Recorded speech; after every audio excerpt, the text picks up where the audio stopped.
ਇਹ ਜਿਹੜੇ ਰਾਏ ਖਰਿਆਤ ਨੇ ਵੱਡੇ ਲੀਡਰ ਜਿਹੜੇ ਵੱਡੇ ਲੀਡਰ ਹੁੰਦੇ ਨੇ ਉਹ ਹੁੰਦੇ ਨੇ ਕਾਰਵਾਈਆਂ ਪਾਉਂਦੇ ਜਿੱਥੇ ਮੈਂ ਹੁੰਦਾ ਉੱਥੇ ਖਲੋ ਕੇ ਮੈਂ ਅਸੀਂ ਕਾਇਮ ਹਾਂ ਜੀ ਹਾਂਜੀ ਇਹ ਵੈਸੇ ਕੰਮ ਅੱਛਾ ਹੈ ਨਾਲ ਇਹਨੂੰ ਰੱਖਣਾ ਮੈਂ ਇਹਨੂੰ ਨਾਲ ਰੱਖਾਂ ਬੜੇ ਅੱਛਾ ਆਦਮੀ ਹੈ ਲੇਕਿਨ ਮੈਨੂੰ ਇਹ ਵੇ ਕਿ ਕਿਤੇ ਮੈਨੂੰ ਗਲਤ ਸਲਾਹ ਦੇ ਪੁੱਠੇ ਪਾਸੇ ਕਿਉਂਕਿ ਰੋਜ਼ ਸਾਹਿਬ ਨੇ ਗਲਤ ਸਲਾਹਾਂ ਦੇ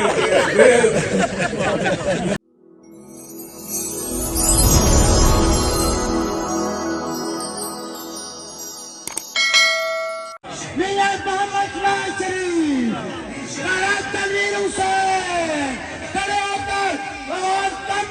आवाज कम में राना तनवीर हुसैन राना तनवीर हुसैन राना तनवीर हुसैन मैं याद कर रहा हूँ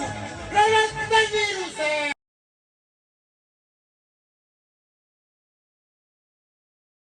टाइम की बचत वक्त की कदी कदी तो हालात ठीक होंगे ने अक्सर मेरे हिस्से उदो ही वारी आती जो अजान होने वाली फिर गलबात नहीं हो सकती तुम खाना भी मेरा दोपहर तो बैठे हो अगे मेरे प्लेटा पे तो मैं कहना छेती लियाओ मेहरबानी मैं बहुत शुक्रगुजार हाँ गल्लां तुहाडे करदे रहिंदे आ ते गुजारिश है कि 8 फरवरी ਨੂੰ ਸ਼ੇਰ ਨੂੰ ਕਾਮਯਾਬ ਕਰਾਓ ਇਨਸ਼ਾਅੱਲਾ ਪਹਿਲਾਂ ਵੀ ਤੁਹਾਡੇ ਇਲਾਕੇ ਦੀ ਬੜੀ ਖਿਦਮਤ ਕੀਤੀ ਹੈ ਔਰ ਇਹਦਾ ਵੀ ਇਨਸ਼ਾਅੱਲਾ ਬਹੁਤ ਖਿਦਮਤ ਕਰਾਂਗੇ ਮਿਸ਼ਨ ਹੈ ਤੇ ਬੰਦਾ ਚੰਗੇ ਤੋਂ ਯਾਦ ਹੈ ਮੈਂ ਕਹਿੰਦਾ ਬੰਦਾ ਸਾਰੀ ਉਹਦੀ ਮੈਂ ਕਰ ਕਰਾ ਕੇ ਆਖਿਰ ਕਹਿੰਦਾ ਬੰਦਾ ਬੜਾ ਚੰਗਾ ਬਦਲਿਆ ਵਾਅਦਾ ਨਹੀਂ ਪੂਰਾ ਕੀਤਾ ਜੀ ਨਾਲੀ ਦਾ ਨਾ ਇਹਦਾ ਮੇਰਾ ਤਾਂ ਖੈਰ ਬਰਖੁਰਦਾਰ ਹੈ ਨਾ ਉਹ ਆ ਰਿਹਾ ਇਲੈਕਸ਼ਨ ਵਿੱਚ ਨਾ ਹੀ ਬਾਹਰ ਨਹੀਂ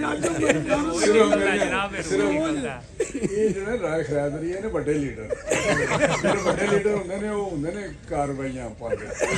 ਜਿੱਥੇ ਮੈਂ ਹੁੰਦਾ ਉੱਥੇ ਖਲੋ ਕੇ ਮੈਂ ਅਸੀਂ ਕਾਇਮ ਹਾਂ ਜੀ ਤੇ ਰਾਏ ਮਦਰ ਵਰਗੇ ਹੁੰਦੇ ਨੇ ਜ਼ਰਾ ਵਰਕਰ ਸ਼ਰਕਤ ਨਹੀਂ ਰਾਏ ਖਰਾਬ ਬੜਾ ਅੱਛਾ ਆਦਮੀ ਬੜਾ ਅੱਛਾ ਆਦਮੀ ਬੜਾ ਕਿਤੇ ਇਹਦੇ ਨਾਲ ਗੱਪਸ਼ਪ ਬੜਾ ਹੰਸਮੁਖ ਜਿਹਾ ਹੈ ਹਾਂਜੀ ਇਹ ਵੈਸੇ ਕੰਮ ਅੱਛਾ ਹੈ ਨਾਲ ਇਹਨੂੰ ਰੱਖਣਾ ਮੈਂ ਇਹਨੂੰ ਨਾਲ ਰੱਖਾਂ ਬੜੇ ਅੱਛਾ ਆਦਮੀ ਹੈ ਲੇਕਿਨ ਮੈਨੂੰ ਇਹ ਵੇ ਕਿ ਕਿਤੇ ਮੈਨੂੰ ਗਲਤ ਸਲਾਹ ਦੇ ਪੁੱਠੇ ਪਾਸੇ ਕਿਉਂਕਿ ਰੋਜ਼ ਸਾਹਿਬ ਨੇ ਗਲਤ ਸਲਾਹਾਂ ਦੇ ਯਾਰ ਇਹ ਵੀ ਯਾਰ ਦੱਸੋ ਗੱਲ ਮੈਂ ਸੱਚੀ ਕਰ ਰਿਹਾ ਤੁਸੀਂ ਸੱਚੀ ਕਰ ਜ਼ਿਆਉਲ ਹੱਕ ਜਿਹੜਾ ਸੀ ਨਾ ਜਦੋਂ ਉਹਨੇ ਮਾਰਸ਼ਲ ਲਾਇਆ ਉਹਦਾ ਸੀ ਕਿ ਮੈਂ ਆਈਨ ਨਹੀਂ ਆਈਨ ਪਾਕਿਸਤਾਨ ਦਾ ਆਈਨ ਜਿਹੜਾ ਉਹਨੂੰ ਅਗਰ ਕੋਈ ਖਤਮ ਕਰੇ ਨਾ ਉਹਦੇ ਲਿਖਿਆ ਸਜ਼ਾਏ ਮੌਤ ਹੈ ਉਹ ਜਦੋਂ ਬਚਣ ਵਾਸਤੇ ਉਹਨੇ ਕਿਹਾ ਕਿ ਮੈਂ ਇਹਨੂੰ ਖਤਮ ਨਹੀਂ ਕੀਤਾ ਉਹਨੇ ਤਕਰੀਰ ਕਿ ਮੈਂ ਸਸਪੈਂਡ ਕਰ ਰਿਹਾ ਤੇ ਕਿਸੇ ਨੇ ਪੁੱਛਿਆ ਕੋਈ ਸਾਲ ਕੋ ਬਾਅਦ 2 ਸਾਲ ਬਾਅਦ ਕਿ ਯਾਰ ਆਈਨ ਸਸਪੈਂਡ ਉਹਦੀ ਕੀ ਪੋਜੀਸ਼ਨ ਹੈ ਤੇ ਉਹਨਾਂ ਨੇ ਕਿਹਾ ਕਿ ਇਹ ਬੜਾ ਮੁਸ਼ਕਿਲ ਜੋ ਸਵਾਲ ਹੈ ਕਿਉਂਕਿ ਉਹਦੀ ਸਜ਼ਾਏ ਮੌਤ ਹੈ ਹੁਣ ਉਹ ਇਹ ਨਹੀਂ ਕਹਿ ਸਕਦਾ ਕਿ ਮੈਂ ਆਈਨ ਜਿਹੜਾ ਨਾ ਇਹਨੂੰ ਖਤਮ ਕਰ ਦਿੱਤਾ ਹੈ ਬਿਲਕੁਲ ਐਸਾ ਕੋਈ ਆਈਨ ਨਹੀਂ ਉਹਨਾਂ ਫਿਰ ਮਿਸਾਲ ਦਿੱਤੀ ਕਿ ਇੱਕ ਬਾਦਸ਼ਾਹ ਸੀ ਉਹਦਾ ਇੱਕ ਘੋੜਾ ਸੀ ਬਹੁਤ ਹੀ ਉਹਨੂੰ ਅਜ਼ੀਜ਼ ਸੀ ਘੋੜੇ ਦੇ ਕਈ ਉਹਦੇ ਹੋਣਗੇ ਉਹਦੇ ਤੋਂ ਉਹਨੇ 4-4 ਘੰਟੇ ਦੇ ਜਾਂ 6-6 ਘੰਟੇ ਦੇ ਕੋਈ ਮੁਲਾਜ਼ਮ ਰੱਖੇ ਕਿ ਇਹਦੀ ਖਾਸ ਧਿਆਨ ਰੱਖੇ ਤੇ ਜਿਹਦੀ ਡਿਊਟੀ 'ਚ ਮਰ ਗਿਆ ਨਾ ਉਹਦਾ ਮੈਂ ਸਿਰ ਲਾ ਦਿਆ ਸਰ ਕਲਮ ਕਰਦਾ ਉਹ ਚੱਲਦਾ ਰਿਹਾ ਕੰਮ ਲੇਕਿਨ ਹਰ 6 ਘੰਟੇ ਬਾਅਦ ਉਹਨੂੰ ਆ ਕੇ ਦੱਸਦਾ ਸੀ ਡਿਊਟੀ ਬਦਲਣ ਤੋਂ ਬਾਅਦ ਕਿ ਜੀ ਘੋੜਾ ਬਿਲਕੁਲ ਠੀਕ ਠਾਕ ਮੈਂ ਕਿ ਦੇ ਦਿੱਤਾ ਇੱਕ ਦਿਨ ਦੀ ਡਿਊਟੀ ਮਰ ਗਿਆ ਉਹ ਕਹਿਣ ਲੱਗਾ ਜੀ ਮੈਂ ਹੁਣ ਕੀ ਜਾ ਕੇ ਦੱਸਾਂਗਾ ਮੇਰਾ ਸਿਰ ਲੈ ਜਾਣਾ ਕੋਈ ਤੁਫੈਲ ਸਾਫੀ ਵਰਗਾ ਬੜਾ ਹੁਸ਼ਿਆਰ ਸਿਆਣਾ ਸੀ ਬੜਾ ਜ਼ਬਰਦਸਤ ਉਹ ਗਿਆ ਉਹਨੇ ਕਿਹਾ ਬਾਦਸ਼ਾਹ ਨੇ ਹਾਂ ਭਾਈ ਘੋੜੇ ਸਲਾਮ ਕਰੀ ਬਿਲਕੁਲ ਠੀਕ ਠਾਕ ਫਸਟ ਕਲਾਸ बादशाह सलामत है मन ठीक ठाक हालत है बस सिर्फ एक गुजारिश है घोड़ा ठीक ठाक है सिर्फ साह नहीं लेना खराब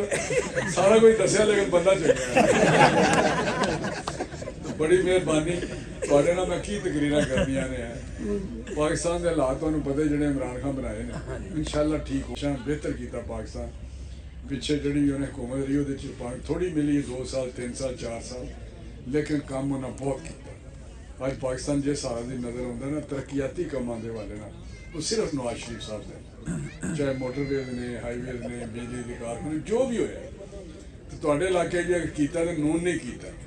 उस दौरे हुकूमत जो है और उस तो बाद कख नहीं होया। बिल्कुल सही। तुसी शेर नूं कामयाब करो इंशाअल्लाह पाकिस्तान फिर खुशहाल ते तरक्की याफ्ता होएगा।